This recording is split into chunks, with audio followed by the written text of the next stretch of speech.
good afternoon. My name is Bruno Alves de Almeida. I'm the curator and resident liaison of the Jan van Eyck, and I'm really happy to welcome you to the first event of the Academy series, a collaborative series of artist-led conversations organized by the Jan van Eyck Academy, where I am now in Maastricht, where we are now in Maastricht, the Hikes Academy in Amsterdam, both in the Netherlands, and also with the Helsinki's Academy of Fine Arts, University of the Arts, and the Sastamonian Foundation in Finland. So in order to properly kick off the series and welcome you all, I would like now to give the word back to Director of the Jan van Eyck Academy, Hisham Khalidi. Thank you so much, Bruno. It's wonderful to be here together, and guys for doing this in this environment. There was some agenda circumstances, so I could not join live. But as Bruno said, this is really truly a remarkable moment in which we have two Dutch post-academies working together on a 2-year-long series of artist talks and interventions. This is very nice.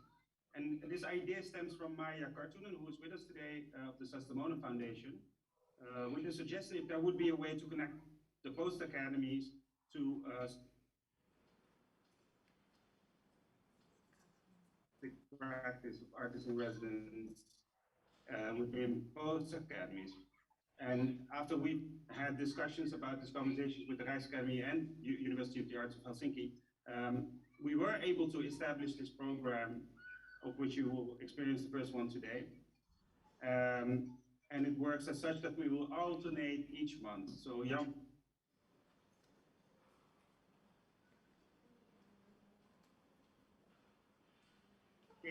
stems from this idea, also of Solange Rosen, which is who is of the communications department, and it refers to the different ways post-academy. It refers to the way the post-academy right A with a C or a K, and this is possibly a hint towards the differences, but also the commonalities between the post-academies and possibly between the art practices that are being developed.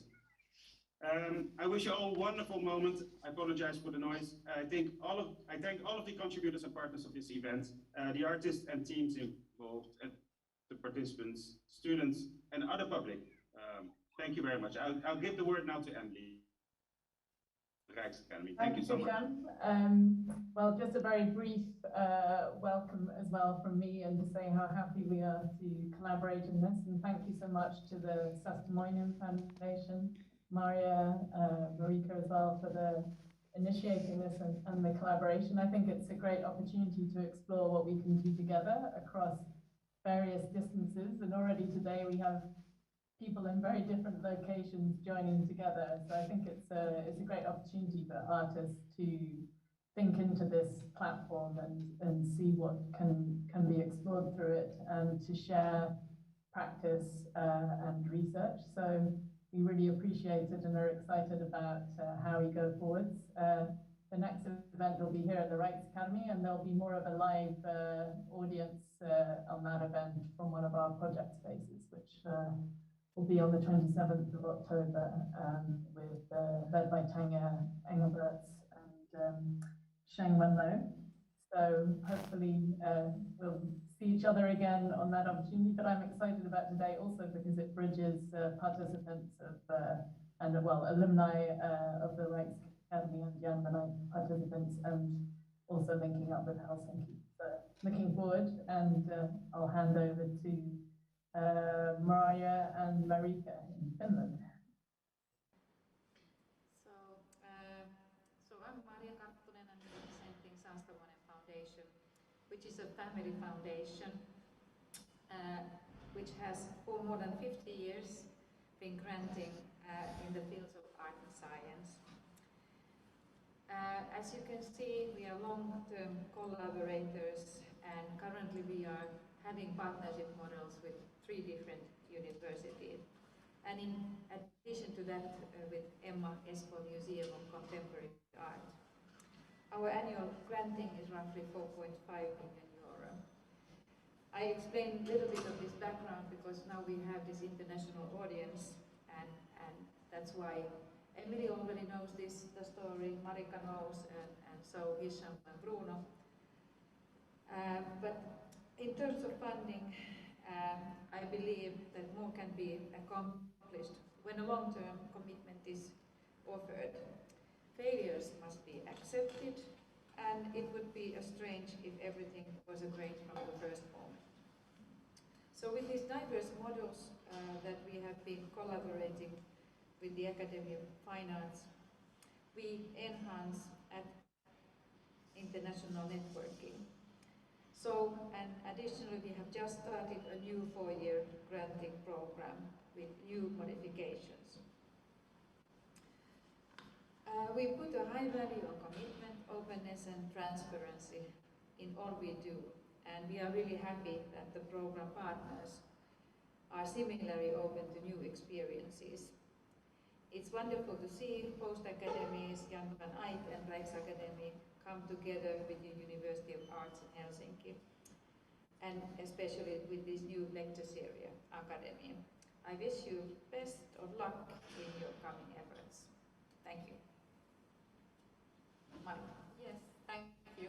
Well, I talked to you both in a way to our students and to you there in a webinar, and I'm really glad to start this whole new thing for us.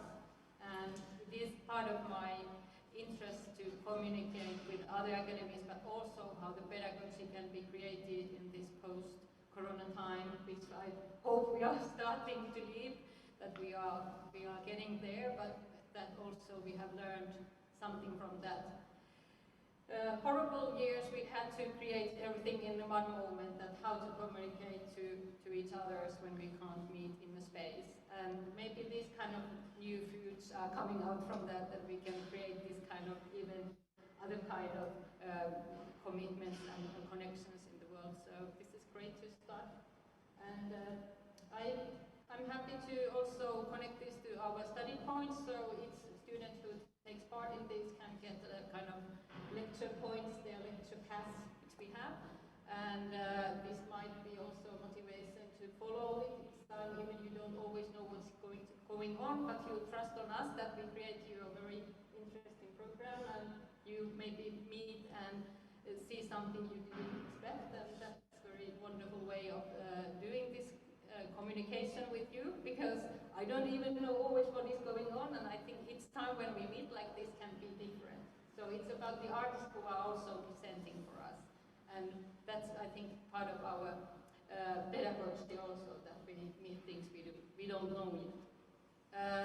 But for this moment, I only say that we have some refreshments here for those who want to take, and you can easily move around here if you want. But if you have any mobiles on now, so switch off them, and please, if you come to this occasion in this building and you want to be from your own computer, you just put the sound off. So you can also join this as a normal Zoom meeting, but then it's like webinar, you don't comment anything. So after these discussions here or presentations, we can also propose how we proceed, what kind of questions you have, comments. So let's see how we manage this first time. So I'm happy to give it over to Bruno. Thank you. Thank you all for your kind words. And now back to Maastricht, Jan van Eyck Academy, and to the kickoff of the Academy series with Xigagueta, Rituals for the New Moon. Welcome all. Now I wanted to bring to our online-offline room the collaborators for this first event, the current Jan van Eyck participants, Eva Posses and Daliki van de Graus, who are joining here with me physically. And online we have Savas Bordas and also Aldo Esparza Ramos, who was a participant at the Rijks Academy. Before I give the floor to them, I'd like to remind you all online that you can participate in the conversation via the Q&A and the chat. I will be moderating the questions later on. And also remind you all that this session is being recorded and will be later on made available on the institution's web platforms. That's it. Now I would like to give the mic to curator Eva Posses, who will kickstart. Thank you. Thank you, Bruno. Thank you to all the institutional representatives that were here through Zoom, and of course, thank you for being here in the auditorium with us. I think it's quite yeah, it makes sense to make a little introduction to the Xigagueta and specifically in this new moons, new beginnings, considering also the context of that you just have explained through this collaboration of the academy, these interinstitutional collaborations, since it's actually the way also Xigagueta started to take a shape. Basically, at some point when we were doing this residency, the context of our the residency of our current participants here at Jan van Eyck was in the middle of the pandemic, and with this intense disconnectedness feeling, but also I would say a severe isolation feeling. So even though we were in this very lucky position of being together among us, among residents, we were also feeling the effects of the pandemic.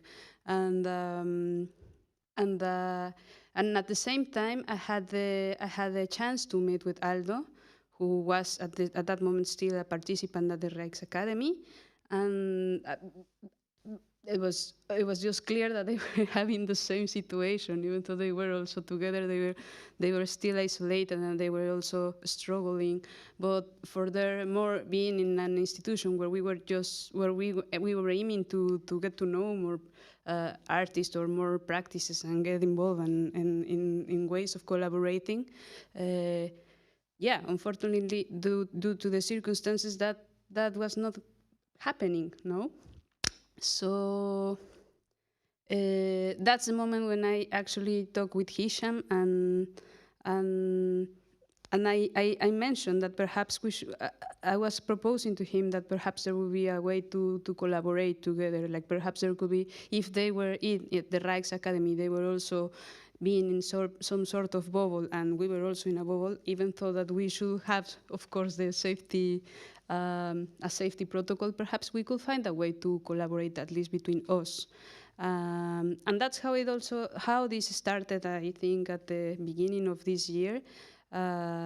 Because Hisham told me, like at the same time, they were also thinking about this interinstitutional collaboration. So in a way, it was also beautiful to see how there is somehow a collective thinking going on. So regardless of how much we are communicating it through words, somehow it's there, no? Kind of like a telepathic energy.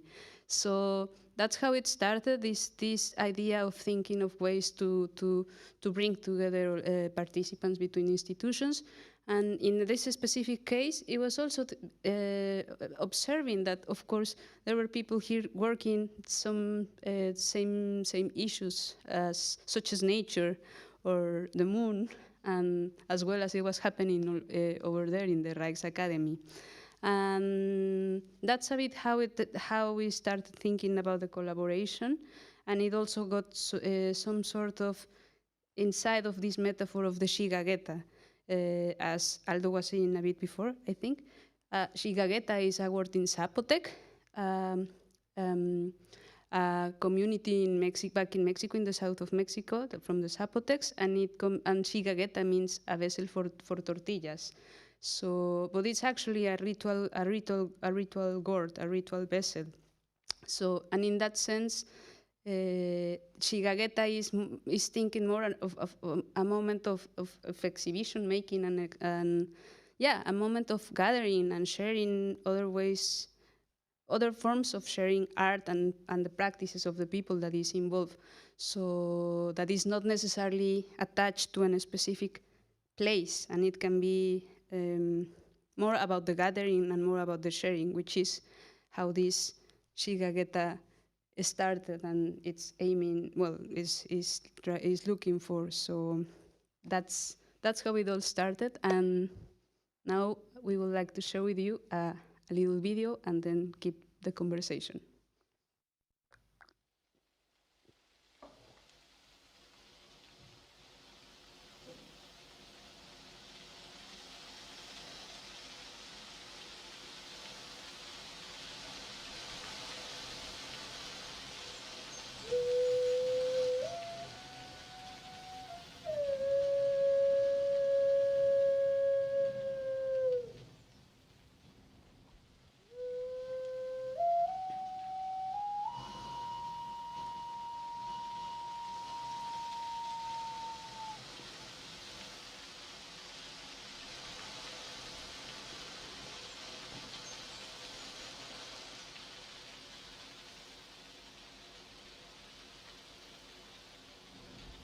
can connect to our places of origin.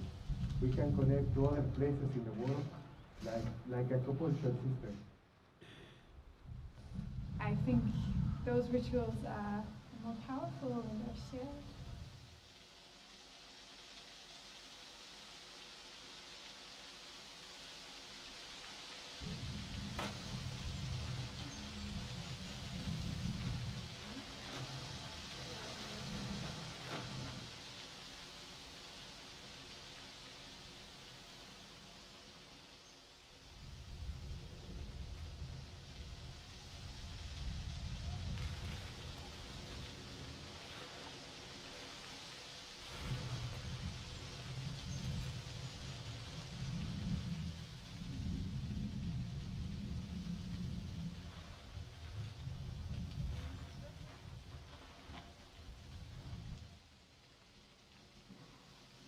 It's in German.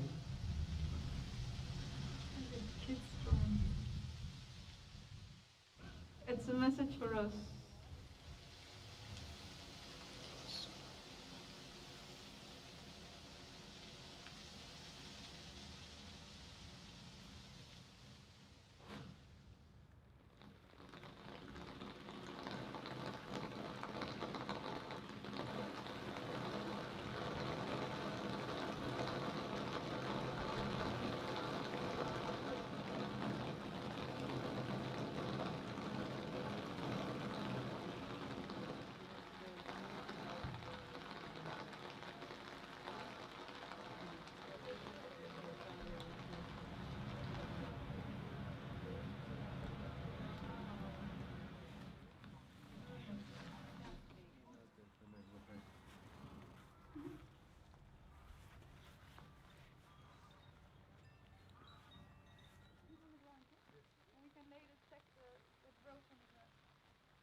So now is the moment also to clean ourselves.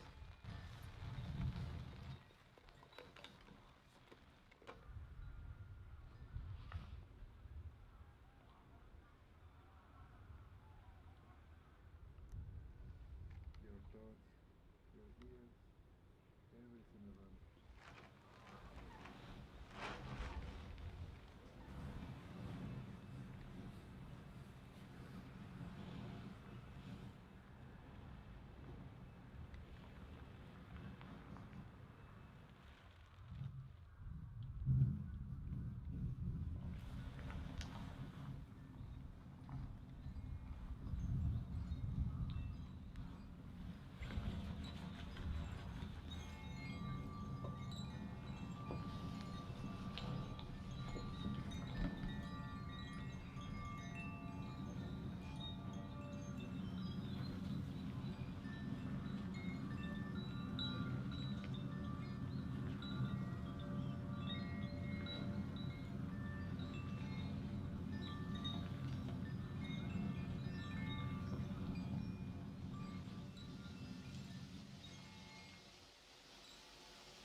Cacao, and it is believed that it's a container of memories, it's a container of thoughts, it's a container. It was used for offering in many rituals and also as communication with the spirit. You can put the seed of thought what you want to plant this new moon.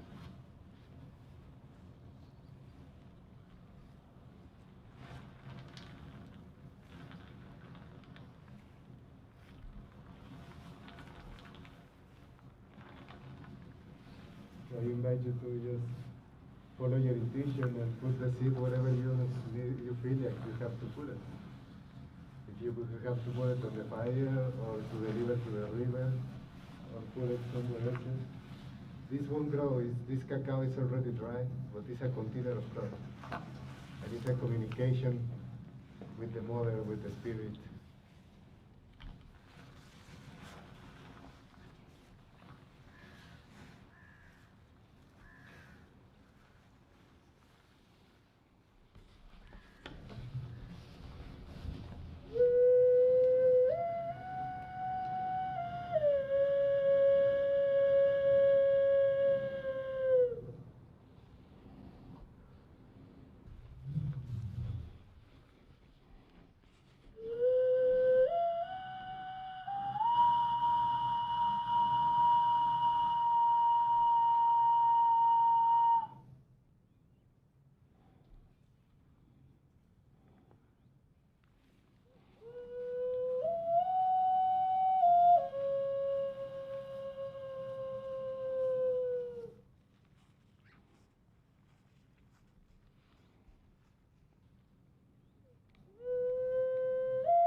they could go in the back, then fair.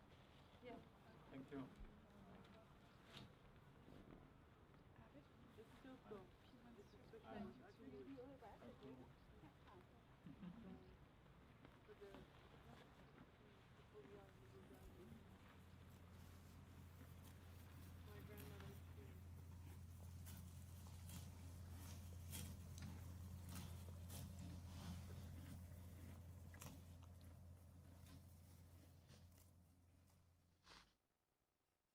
So that was yeah, that was the final, let's say, final moment where we got together, where we gathered and had this ritualistic encounter among us. I think we're gonna start a conversation between Aliki, Sabas, Aldo, and I, and perhaps the way to start is through the fact of the ritual, no? And in that sense, Aldo, I think the moment we met was also through the earth hole that you had in your in your studio back in the Rijksacademie, and specifically through a ritual moment for the moon. So perhaps you can talk a bit further about how is your work related to these ritualistic processes.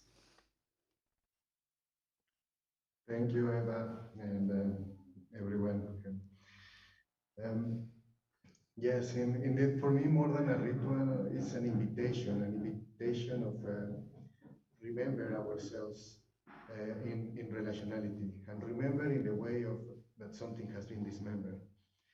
When we started this, like the airport that you visit, and I started these practices with the moon, I just came back from a couple of months in the mountain range of Colombia with the First Nations people, the Araucans, and I learned there that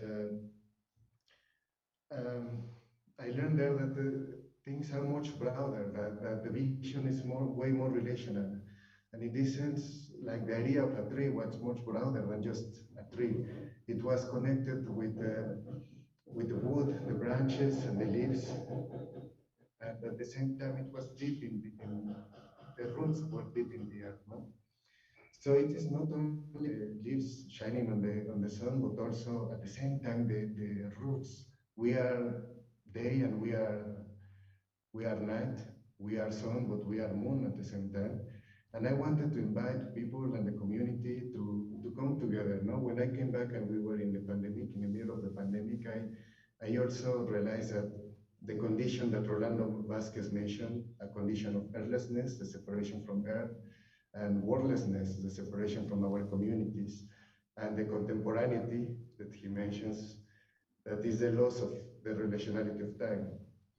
And this relationality of time, I see it very clear with the moon. We have a sun calendar, but we ignore the moon calendar. We ignore that our bodies are connected to the moon, that the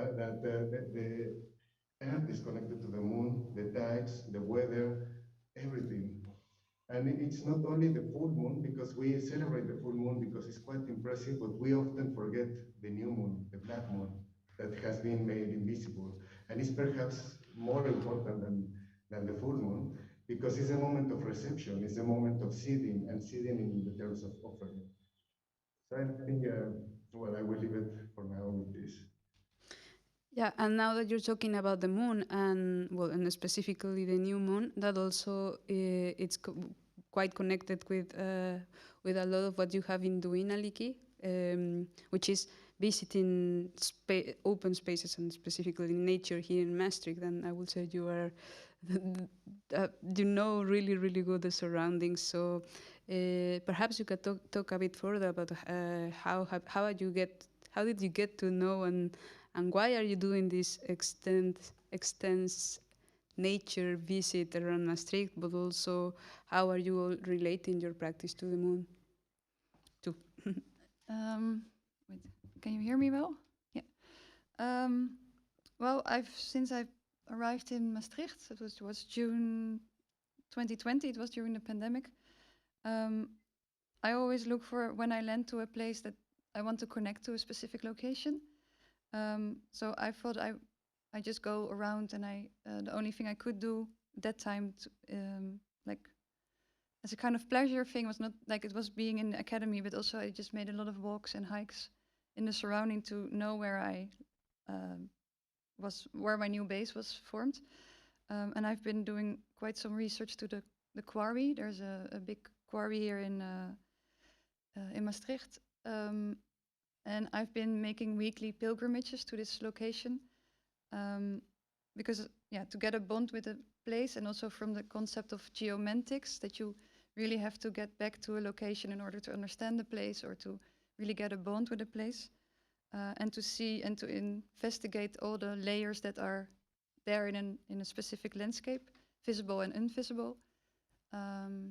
So, and actually, this morning I was preparing this, and then I also thought that actually already when I was in my master's at the Sandberg, I was already with the moon, working or had an ideas with the moon, because my work is also about a lot about cycles and about transformation, and specifically here this year I've been doing some moonwalks, or like not moonwalks, but the area looks quite like a little bit like a moon landscape because of the Flintstone where I've been researching.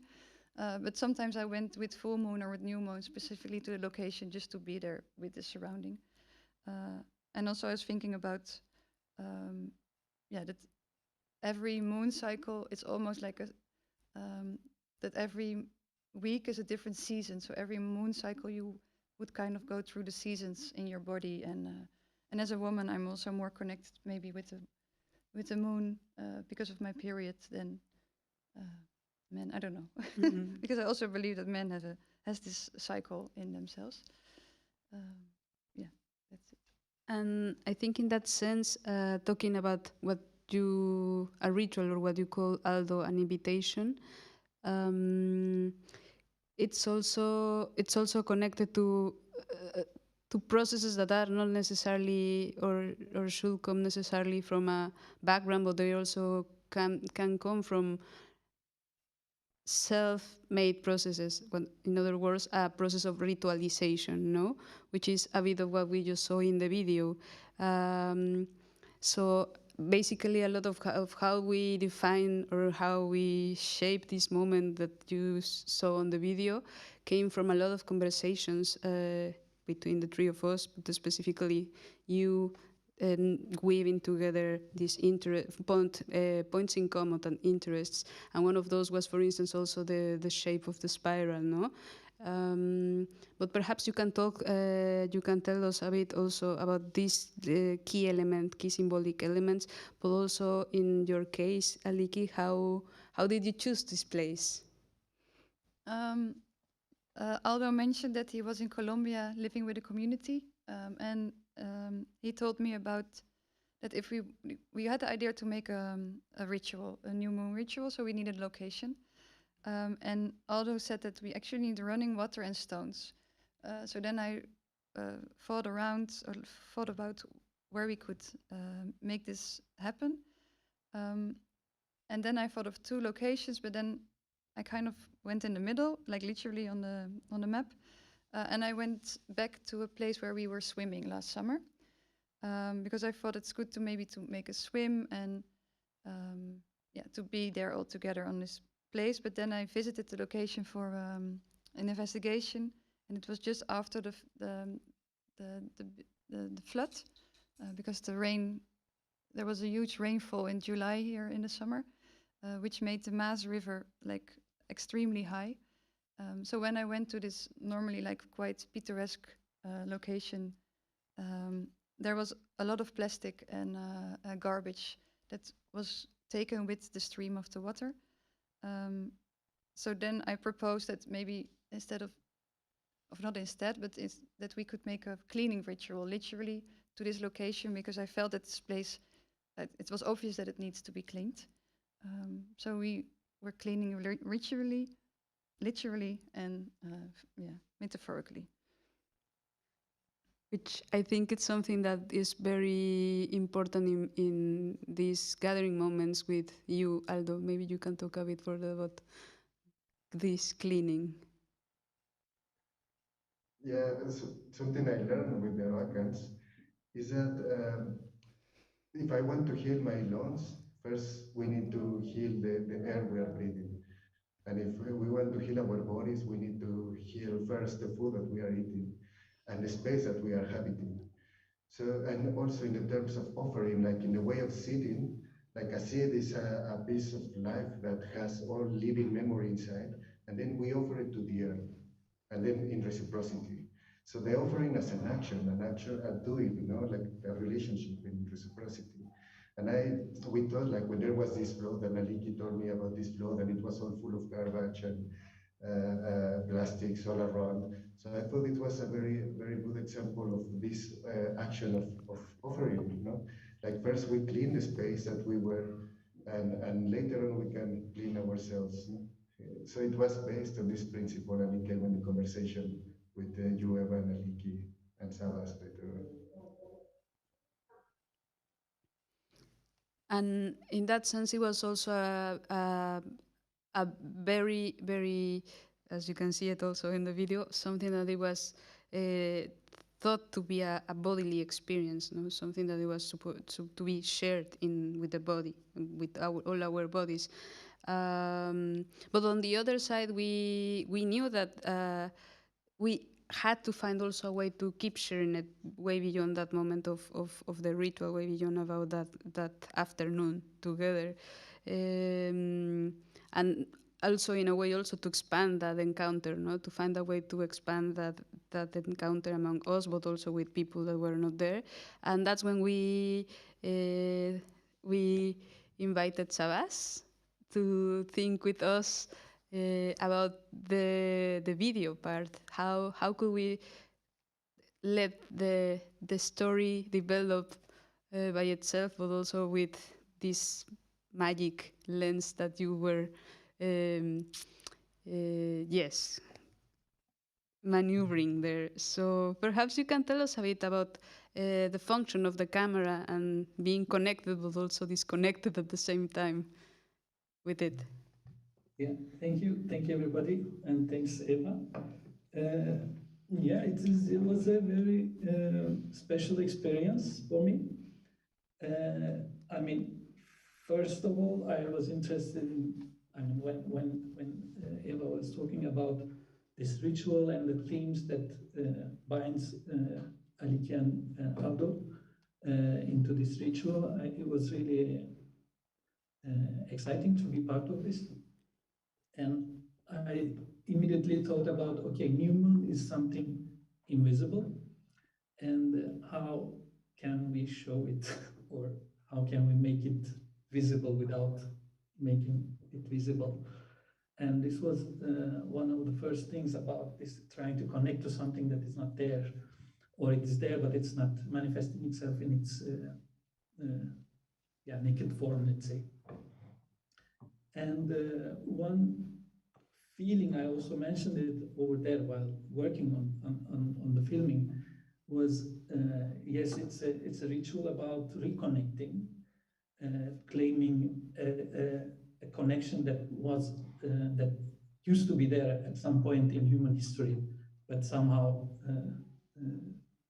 disappeared. So we were trying to reconnect, and also the main function of a camera is also something to carry. You know, we capture something and you move it somewhere else, and then you show it some other people, like just we did here. But at the moment of the capturing, what you capture is basically inside the frame. So you're basically cutting everything else out. So it's a very exclusive gesture to point a camera towards something, because you are not pointing the camera to everything else. So, and I was behind the camera. I was trying to see and hear things with my own eyes and ears, but also trying to, decide where to go with the camera. So it was a bit yeah, I was fighting with the camera a little bit. Maybe it's also visible in the shots. You could see that. So it's not like normally I plan to, I like to plan my shots and do it in a more planned way, but this was a bit not so easy. Yeah, I think this is what I can say about the experience of filming it, but there are of course many other things that I would like to talk about, but we come back to it along the conversation. Thank you.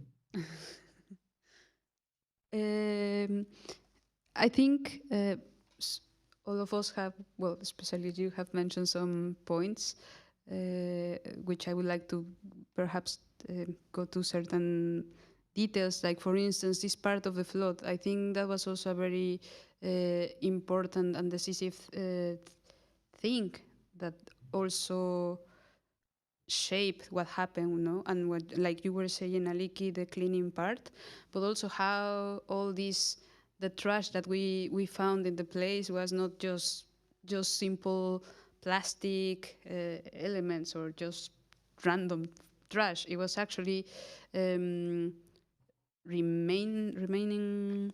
Yeah, it was actually trash that was coming from houses. No, that was actually the sort of like elements that were once part of a house, were once part of a family of persons, and then all of a sudden we're just there in the middle of the river, and like our fridge or like toys.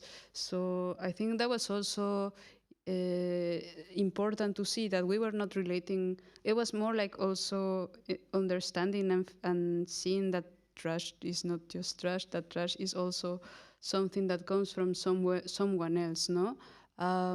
Yeah, perhaps you can say something about that. Yeah, it was like, because when we were picking the trash, it was very stunning because sometimes you really felt that you were in the kind of the bathroom from somebody, because you really found a lot of things from, yeah, that, like a toothbrush next. I don't know. You could really find households, because if you imagine that a lot of basements or first floors were like, yeah, kind of washed away, and that came and landed there. I think the connection with I don't know, there was a lot of connection to make with the rain, and then with these people, and then we found this message in a bottle, and which was maybe then done, like it was already reacting by somebody on it. But yeah, you really saw even photographs, so it was really quite, yeah, emotional to see all this stuff there, and even like I'm a weaver, so even there's a kind of, I don't know, very strange detail, but there's a specific kind of paper or that you use for in the toilets as well. But that really made the kind of threads in the bushes, because the bushes were so sticky and with a lot of spikes. So it's already in the movement, new material was kind of made. So yeah, we collected 20 bags of rubbish. It was also good to know that the Saturday after that there were like 100 people coming to also make a cleaning. But it felt good to clean it, although you face a lot of reality in it. And in that sense, I'm just thinking about this word ritualization of gatherings more as us doing and developing a ritual that is not necessarily coming from a specific background, but at the same time is being nourished by our own by our own histories and, yes, of course, ancestry.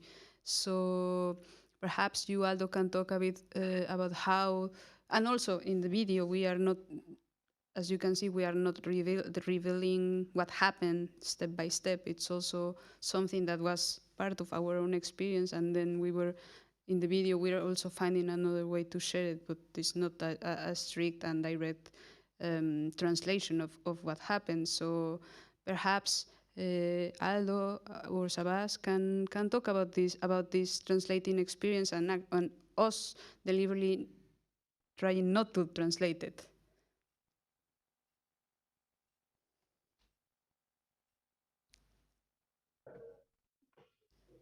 Thank you, Eva. Yeah, I think it's very important, the experience of doing it and the relationality in a sense, because it's very different to be there, to be in the space, I think that it was very important part that we have to back from the academy, from the Champagne, we have to back like 30 minutes to the place and look at all the road, looking at the roads, looking on the landscape around and the people around. And it was already a very big part of it. And we have to work also like 10 minutes until the place itself. And after we were there, like you have a completely different feeling, experience. And then we were washed by the rain, the weather, and all these parts we cannot translate into the frame of a video. I think all this relationality is cut down. Is basically the experience, and I think it's very important to keep the experience, what we have done, the conversations in private, and only showing as an invitation what we can do, what we can achieve, and an invitation of coming together, of really listening together, of conversation, and I think that's the big point of it, the invitation of it.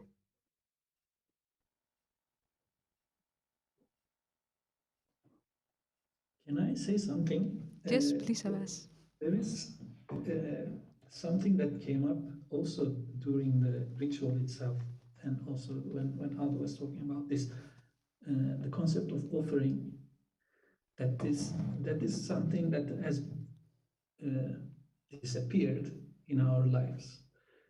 And these lives that we are pursuing now is very much defined by capitalist modernity, where everything is commodified, everything is bought and sold, and in this new value system, there is no place for something as pure as an offering, like to give something without any expectation back. So I think it was really interesting. But when I think about this, I remember one of the first things that were told to us when I first came to Sweden. One of our professors said, in Sweden, when we talk about the Swedish nature and the Swedish people, in general, Scandinavian people, our religion is nature.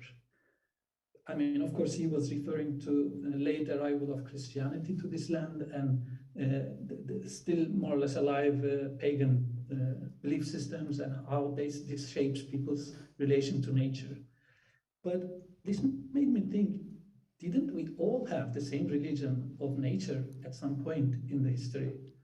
And with the introduction of monotheist religions, the spiritual realm somehow became commodified in the hands of priests and imams and those who hold the power of the spiritual realm over the others, and then they literally profited from it.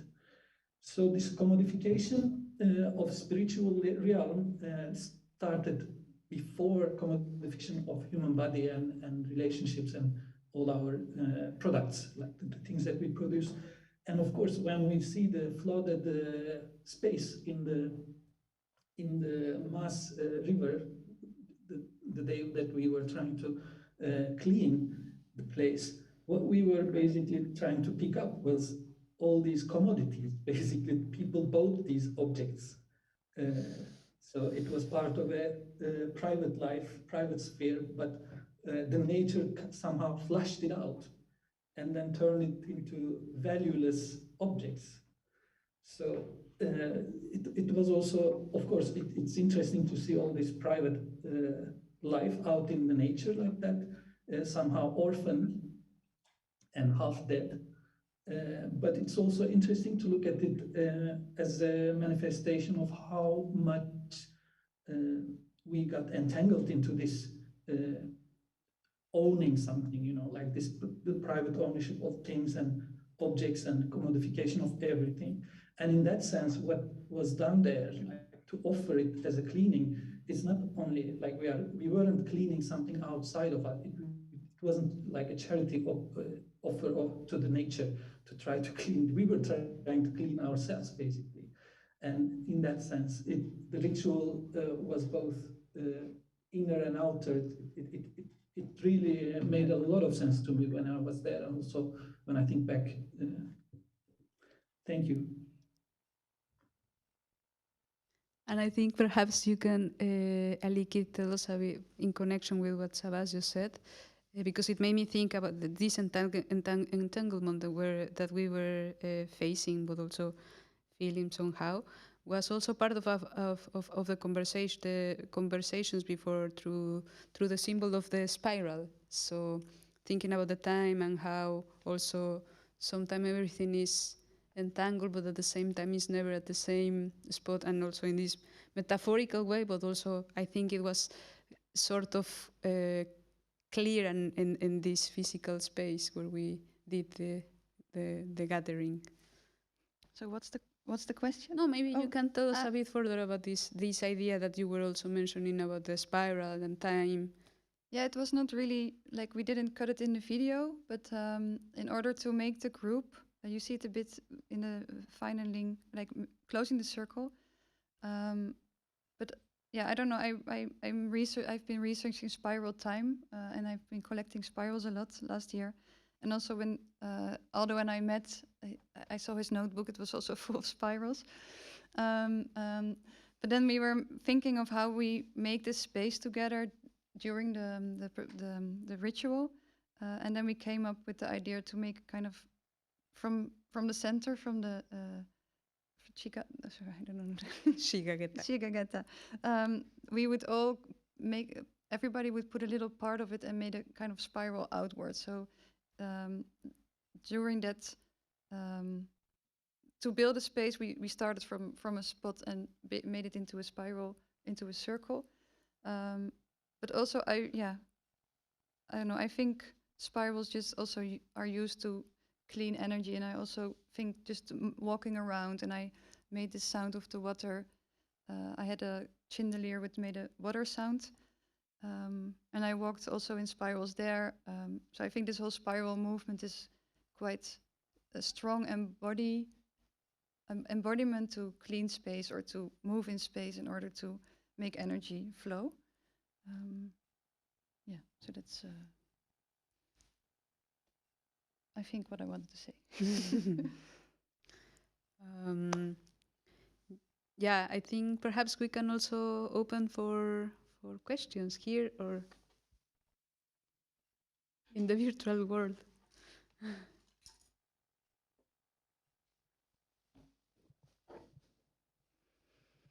We have a question here at the Van Eyck.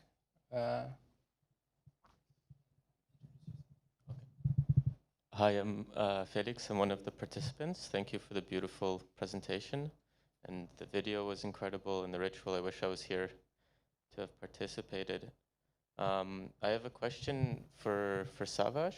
I was just because I'm always very interested in the way that you approach and think about cinema and filming and capturing. I think it comes through very strongly in this work and in work you had in the open studios. I was wondering about your reflections on how can we capture, or whether we should, or I guess what was kind of the result of your reflection on what it means to capture this, to capture a ritual or to document a ritual, and if there could be a way of doing it in a, let's say, more discursive way, or yeah, just I guess quite broad. Thank you. Thank you, Felix. I mean, this is a very long conversation. This requires a long time, but maybe what I can say briefly is more or less all the terminology around photographic and cinematographic acquisition, even this acquisition, almost all of these terminologies are very, it includes violence. So capture, take, acquisition, maybe like it all has this almost military terminology. It sounds really, irritating when I think back over this. So in that sense, it's inevitable. The moment there is a camera in a space, it does things. It does things that are independent from our own intentions. And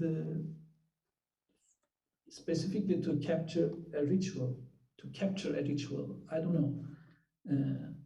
I don't think we should capture, but I don't know if we can not capture. If there is a camera there, it captures things. And maybe what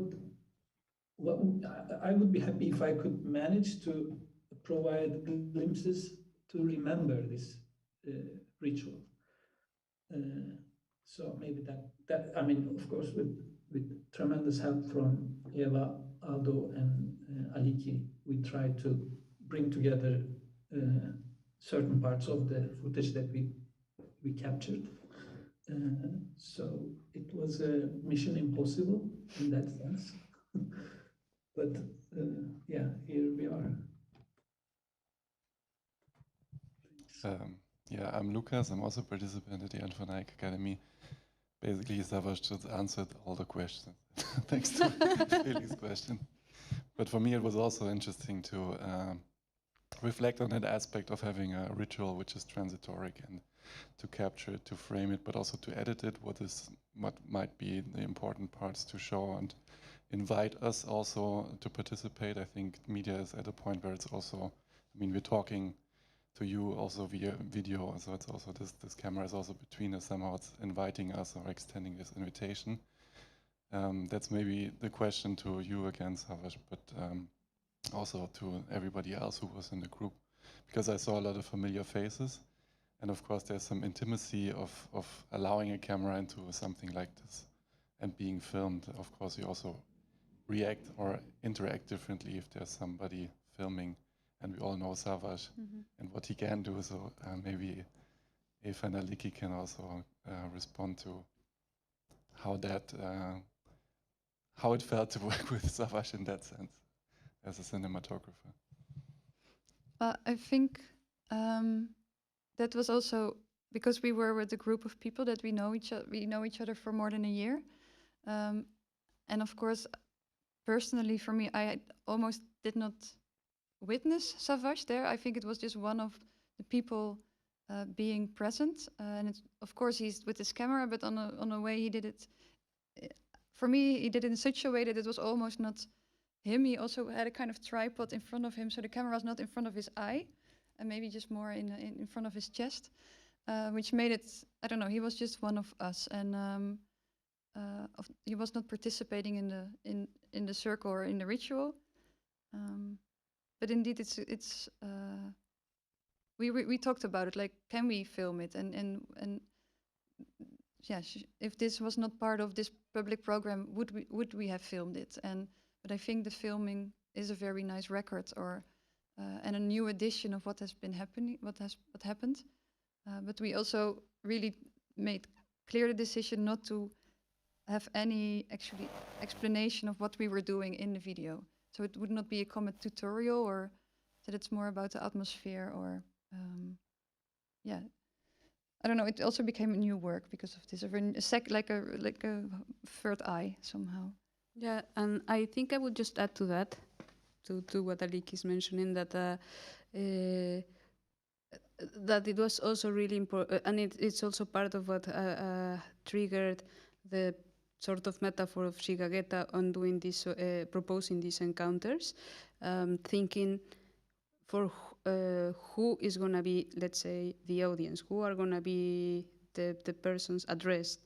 And I can, and in other words, in the context of contemporary art and talking about rituals and ancient and indigenous knowledges, there is quite a strong process of extractivism, no, and therefore of that is a kind of epistemic violence, but that's also but we also belong to this circle and to this place of work, and that's also part of the conversations that we also had, like already Sabas just mentioned it, through this already the words, no, that you are using when you're using, yeah, when you are already putting a camera. So in that sense, that tension was also important to address and to think about, and part of it is also coming to think who is going to be, who are we talking with this ritual, no? So at the end, the ritual is not for a huge audience or a huge festival or anything, but it's actually, it was quite a specific focus on these persons that were attending the moment, and in which are the people that Aliki just mentioned. So it's the people that we were all this year together. So for us, that was super important to consider, that it was a moment for us as a community, as a very small community, sharing an intimate moment of offering, and sharing this moment of a transition moment of finishing a moment in our lives, like Aldo the Rijks, us, the Jan van Eyck, but also thinking about the beginning or something, which is when something ends. So, yeah. Hi, Erika from Jan van Eyck. As I'm listening, I also was thinking that to go back to the act of filming, that it could be interesting also to think about the filming and the act of filming as a ritual itself, and also, I mean, for this situation, but also in general, maybe as a way to rethink about how we involve people in our films, and also the hierarchies that it involves, and the relationality and the consequences of capturing, and what if we, yeah, I don't know, consider it as something actually that is a moment that is being lived, rather than merely focusing on the outcome. I don't know, that was just a little addition.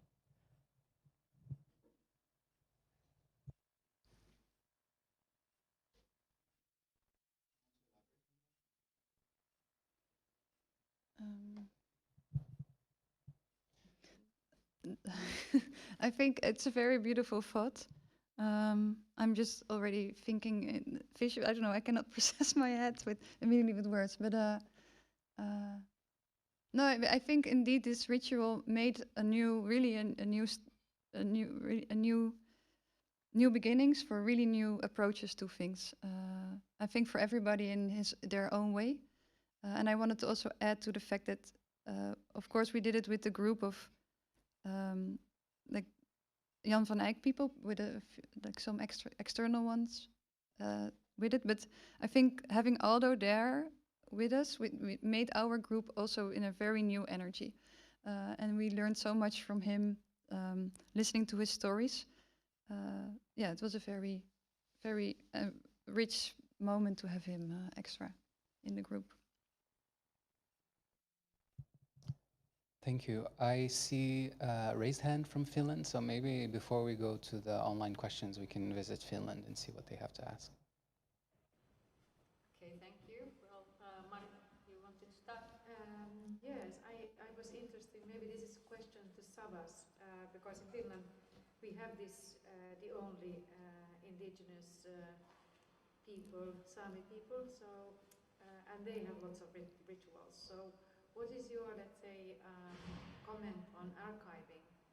And as you mentioned before, that actually rituals are very difficult, or you don't like to document them. But is there a, should they be more recorded, or what should be done? Or is it always like an oral archiving? Thank you very much for the question. And I don't know what I can speculate is, maybe I can quote a filmmaker from Tunisia. I don't remember his exact name, but he made the movie Alfoin, and he was talking about folklore as a science, and he said folklore is the mourning after a dead culture. So if something becomes the subject of folklore, like the science of looking into folk cultures, then it is a confession that it is already dead. So from this perspective, and we can also, of course, translate and look into the etymology of the idea of a museum. Museum is coming from mausoleum, is basically a tomb. So whatever enters the museum is already dead. So in that sense, the capture, the, the, the intention or the gesture of capturing something is to bind it, you lock it somewhere. So in one, the intention is of course to give it a eternal life, but it comes with the cost of killing it, freezing it. So in that sense, I think our academic interest in the First Nations and their cultures is really valuable, but also we should maybe be aware of what it is doing to these cultures. And maybe instead of trying to preserve things as they are in our imagination, to try to kind of freeze things at a perfect moment in time, in imagination, we should let them live. And just, I mean, you cannot freeze a tree and put it in a museum. We should let it be out and live. So I think in that sense, capturing camera, yeah, they are interesting, of course, but I don't know. I'm just, I'm losing my trust in the camera as a device in general. So these are all maybe a reflection of these processes for me. Thank you. We have some questions from Elisa Caldana, one of the participants at the Untitled, our fellow neighbor here. It's a string of questions, so I can go back to them if you list a couple of them. Elisa wrote, I was wondering how was the experience from the point of view of the participants to the ritual? Did you get any feedback from them? I was also wondering if you could elaborate a bit more on the use of the word ritual, which to me directly connect to spirituality, religion, repetition, shared belief, and belonging, instead of the word performance. How do you see the role of spirituality in this project? Also, I was wondering when you are saying cleaning the energy, what do you exactly refer to? Which kind of energy? You remember the first one? No. So the first one was connected to the point of view of the participants who experienced this ritual. And the second one was about this distinction between ritual and performance. Do you? Well, we did have some feedback. People thought it was a very special encounter and a good moment to be together and to do that all together. We didn't have like in-depth feedback. I think we were also very grateful. Well, they really appreciate the moment of this double cleaning, like from on one side, this personal cleaning or this personal process, but on the other side, the process of cleaning the space. That was something that I think it was mentioned, that because it was also a meditative moment. I will say on the second one, I think Aldo could elaborate. Yeah, I mean, in the clearing of energy, I think we were there, like acknowledging all this moment of transition and listening. I think we are putting these kind of rituals of learning of other knowledges, other cosmologies, but not in the way of appropriating, but in the way of looking at ourselves from their perspective, from how do we put it into our own context? What does it mean when it's with us? So in that moment, we have this shared belief, like with connection of the moon, with the moment of transition, with the moment of sitting and offering and listening.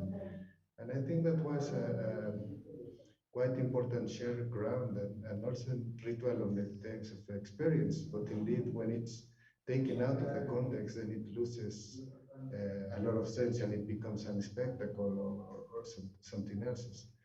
And in the way of the energy, the cleaning the energy, I think we were thinking about there are a lot of things like the trash that gets into the river, like these anxieties and depressions and uncertainties that we were sharing in that moment. So in that sense, we wanted to connect to a deeper sense of living, a deeper way of experiencing or being there or remembering our ancestral beings, our communality, and being there together. Was that answers a bit the question? Well, only Elisa can say that. She says thank you, yes. But maybe it's also good answering to Elisa. There's a comment from Hoba, one of the participants here at the Jan van Eyck from the Soft Protest Digest, talk regarding the feedback of the ritual. So he said, thank you. It was so nice to remember these deep moments we shared while healing the mass shores. Amazing, beautiful work. So, it's Hoba. And can I say something about the question of ritual and performance that I thought of? Like like how I perceive is that we can call it a ritual because we are part of a kind of constant coming back situation, like the new moon, which is when it's a performance. In my perspective, maybe is more like like it could be one time or, and I think that's what I also got back from the people that participated, that they now see the new moon in a different way. So I hope that we kind of planted seeds that they would every new moon be a little bit more like conscious about what can, like that they are in a cycle. And yeah, so that's why I think we can, for me, I can call it a ritual and not a performance. And I will just add that in the sense of the we're considering also the ritual more as a moment where all of us, the persons that were there present, were putting their body, no, putting the body with your mind, but also with your heart, and literally putting the body to be there present. And maybe in the context of a performance or a performance in the context of contemporary art, it could be sometimes more an experience of a spectator and the person that is making something to be watched. No, so here that was super important for us, that all of us were part of it. Thank you, Marika and Maria. Do you have any questions or comments from Finland? I don't see any raised hands, but good to check. Yeah, thank you for asking. I think it's interesting to hear, but I was just wondering myself, what is this time frame? For how long you spent there when this ritual was filmed? Maybe it was set somewhere, but also when you edit this kind of documentary visual things, it is nice to know that how these things are also beginning and ending, and is that meaningful for you? For example, Salas, when you make the video work, or are you kind of in that editing stage deciding what you are showing from that? I think it's more like artistic question also, what you wanted to take out of that, how many hours it was for real, and how many minutes we could see it. We saw a whole piece, I guess, which you edited, but for how long you actually had material and for how long this whole thing lasted, that was just thought what appeared when I was watching. The performance was around 2 hours, and also the rain came in between. So yeah, Savage had to cut off like the first day after we went to 2 hours of material, and chose some parts that are important. But mainly it was like around 1 hour of like really literally cleaning with the bags in the landscape, and then the ritual took also almost an hour. Yeah. I can say because I was a bit feeling a bit panicked because I didn't know how the final work will be looking like. So I was trying to capture as much as possible. So I was more or less constantly filming different things. But then at some point during the event, the camera found its way a little bit, and then I was more selective. But then it became easier also for the editing part, because the moment you have an understanding of what the final thing will look like, then it's easier for shooting and also editing. But this just found its way during the filming. We didn't plan in advance, and also we didn't. The ritual itself wasn't also choreographed, and because we were talking about it before. I was asking questions. Okay, what's going to happen? How many people we are going to have, and what's exactly going to be the action on the space? But Aldo, Aliki, and Eva, they were against this choreographing the whole thing. It was mostly like having some loose ideas, and I mean they can talk about it more, but it was more like let free, and the camera was trying to adjust to that rhythm that was already forming by itself in the space. Well, thank you, everyone. I'll give an extra seconds for any burning questions to arise. Also from Finland, make sure you raise your hand or unmute yourselves. But in the meantime, I'd like to thank Eva, Aliki, and online Savas and Aldo. It was good to see you. Thank you for sharing this work with us. And you are all invited for the next session of the Academy Talks, of the Academy series, on the 27th of October at 4 Central European Time. Mahika and Mario, I don't know if you want to say a goodbye from Finland or some few words from Finland. Well, I just thank you who could come for this live event here. We have someone online, which I don't know who were there because I never checked, but maybe we can talk about this later. Because this is recorded, so this will be also available for those who couldn't attend. So thank you for organizing all this from your side. Thank you. Good to see you. Well, until the 27th of October, everyone. Bye. Bye bye, young people, and everyone else. Ciao. Bye. Thank you, everyone. Thank you, everyone. Bye, Aldo. Bye, Aldo. I don't know Bye if he bye, sees. Aldo. Bye bye. Bye bye. Enjoy Mexico.